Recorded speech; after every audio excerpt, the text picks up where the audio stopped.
Hey, welcome, and I mean really welcome, to the very first episode of the V1 Airline Retailing Report.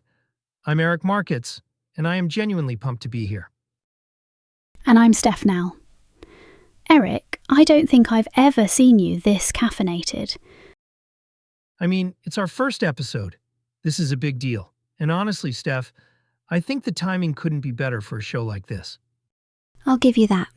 There is a lot happening right now. A lot. And most of it is being either oversimplified or buried in conference slide decks that nobody outside the industry is reading. Which is exactly why we're here. So, quick show description for anyone who just stumbled in. The V1 Airline Retailing Report is a weekly podcast. Every Monday, Steph and I break down 2 or 3 stories that actually matter in airline and travel retailing. Not the press release version, the real version. What it means, who wins, who loses, and what the industry keeps getting wrong. For today's news stories, please see the episode details for links and references. And for those who don't know the V1 reference, V1 in aviation is the decision speed. It's the point on a takeoff roll where you are committed. There is no aborting. You are going. And airline retailing has hit its V1 moment. The industry is past the debate. It is transforming. The question now is who's executing and who's still pretending they have time. Well said. Let's get into it. Let's do it. Okay, story 1.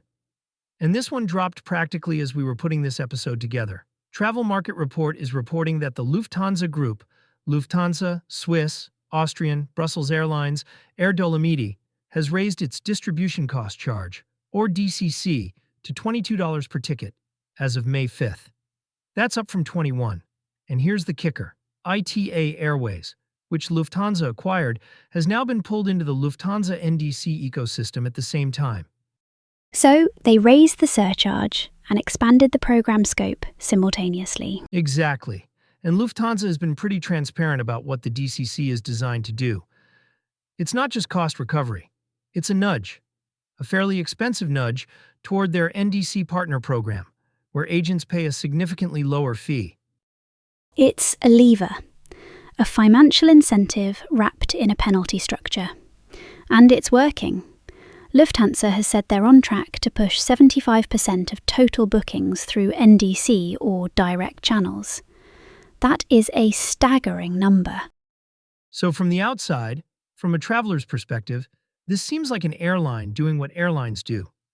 Cutting costs, pushing people to cheaper channels. Is there a positive story here, Steph? There is, actually. The bull case is real. If NDC delivers richer content, more accurate pricing, and a better booking experience, which it can when implemented well, then moving volume through those channels benefits everyone. Agents who make the switch get better content and lower fees. Airlines get better economics. Travelers potentially get a more complete offer. Okay, and the bear case? The bear case is that this is still a forced migration, not an earned one.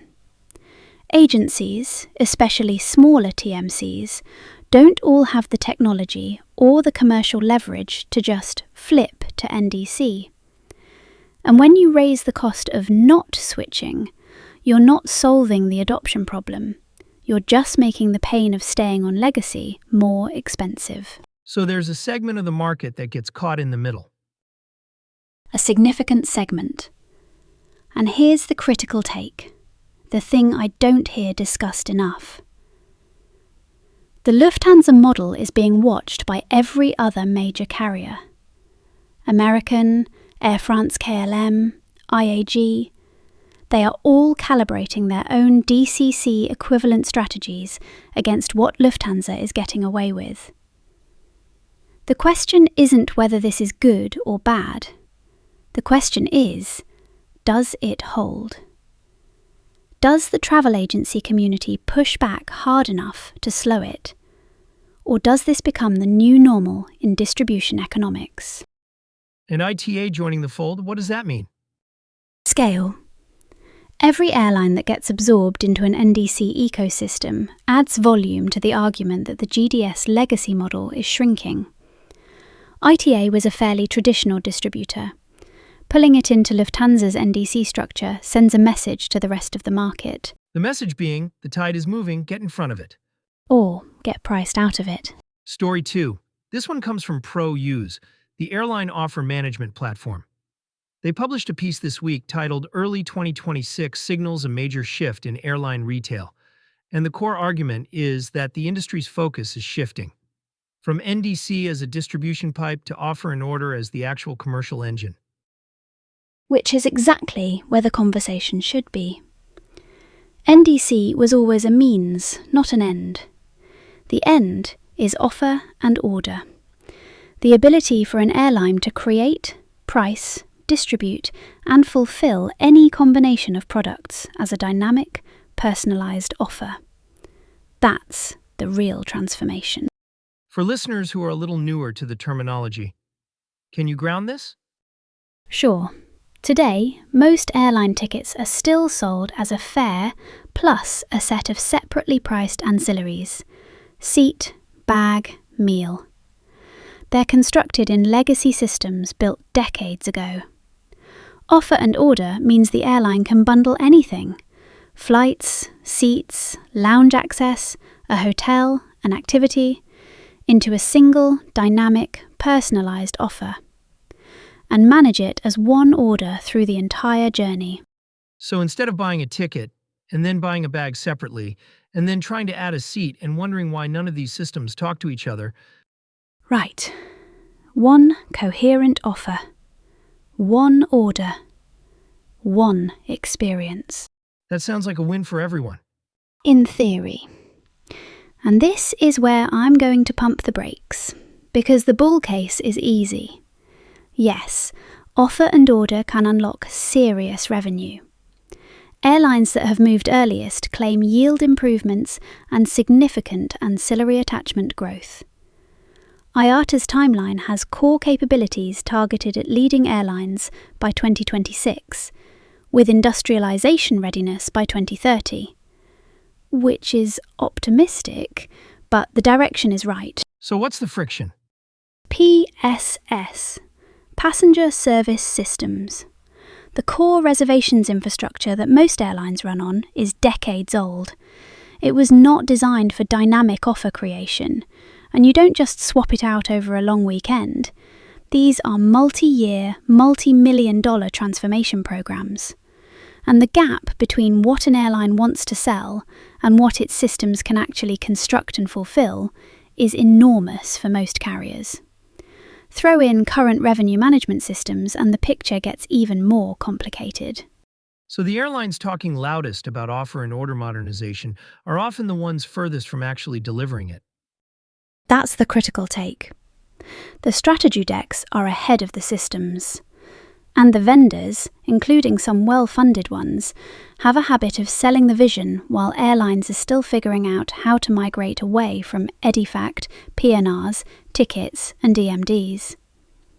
The airlines making real progress are the ones with the commercial pressure, IT investment, and organisational will to make hard trade-offs. That does not describe the whole industry. Not yet. Right now, the two strongest examples are Riyadh Air and Finnair. Riyadh Air is the clean, greenfield case. It is building around a native offer and order model from day one, without the same legacy PSS baggage. Finnair is the legacy airline case.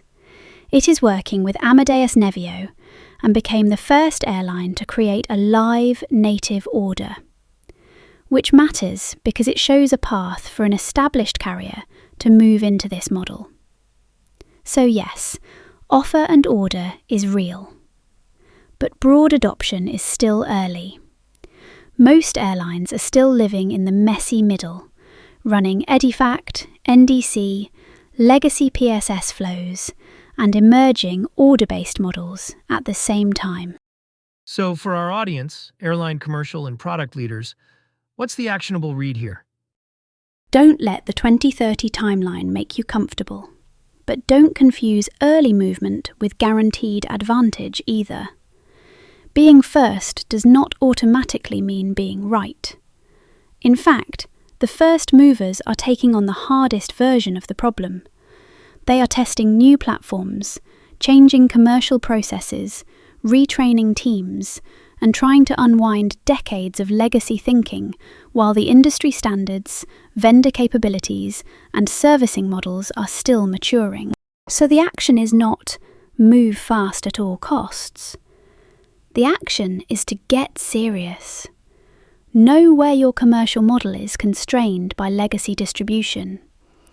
Know which parts of your airline need true offer and order capability, and which parts still work fine inside today's model. Build the business case around measurable outcomes like better conversion, lower cost of sale, faster servicing, richer bundles, and more control over the customer relationship. And be careful with vendor promises. A roadmap slide is not a migration plan. A demo is not operational readiness. A native order in a controlled environment is not the same thing as running disruption handling, refunds, exchanges, interline, corporate servicing, and agency workflows at scale. So yes, start now. But start with discipline. Build the capability, test the assumptions, protect the operation, and measure progress against real milestones. The goal is not to be first. The goal is to be ready when the economics, technology, and operating model line up. That's a sharp distinction. Move with intent, not with panic, and don't mistake early activity for lasting advantage. All right, story 3, and this one is genuinely exciting to me because it connects directly to what travelers are going to feel in the not-too-distant future. Future Travel Experience ran a piece in February, and it's still making rounds, on the top ancillary and retailing trends to watch in 2026. And the headline finding is this: AI-powered personalization is no longer a roadmap item. It is becoming the expected standard. And specifically, agentic AI, not just recommendation engines. AI that can actually take action on behalf of a traveller or an airline. Create an offer, price it, modify it in real time, respond to a disruption. That's a fundamentally different capability than what most airlines have deployed to date. Right, and the numbers being cited are real. Airlines reporting 5 to 10% yield increases in the corporate channel from better personalization. Double-digit growth in ancillary attachment rates. That's not rounding error. No, it's not. And the bull case here is straightforward. If an airline actually knows who you are, what you value, and what your trip context is, they can make you an offer that is genuinely better than a generic fare. That's good for the traveller and good for the airline's revenue. I get excited about this because as a traveler, I know exactly when I've been served a generic offer that has nothing to do with me. Book a business trip, get upsold on a family vacation package. The signal-to-noise ratio is terrible right now. And that's the gap agentic AI is supposed to close. But here's the bear case: data. Personalization at this level requires unified, clean, permissioned data across the booking journey. And most airlines have fragmented data environments. Loyalty data in one system, booking data in another, ancillary purchase history somewhere else, and no clean connective tissue between them. You cannot build a smart personalization engine on fragmented data. You just get smarter noise. So the AI is only as good as the data underneath it. Always. And there's a second concern: traveller trust. Passengers are increasingly aware that their data is being used to price offers. If personalization tips from "this offer" is relevant to me into "this airline is using my data to extract maximum price," you have a trust and regulatory problem. GDPR, data residency, corporate travel policies, these all create real constraints on how aggressively airlines can personalize. So the critical take on agentic AI in retailing is, do the data work first. The airlines investing in data unification and clean identity resolution right now are the ones who will be able to deploy agentic AI at scale. The ones who are buying AI tools on top of fragmented infrastructure are going to be disappointed and probably embarrassed by the outputs. get your house in order before you buy the fancy furniture. Not bad. That's actually a pretty good way to put it.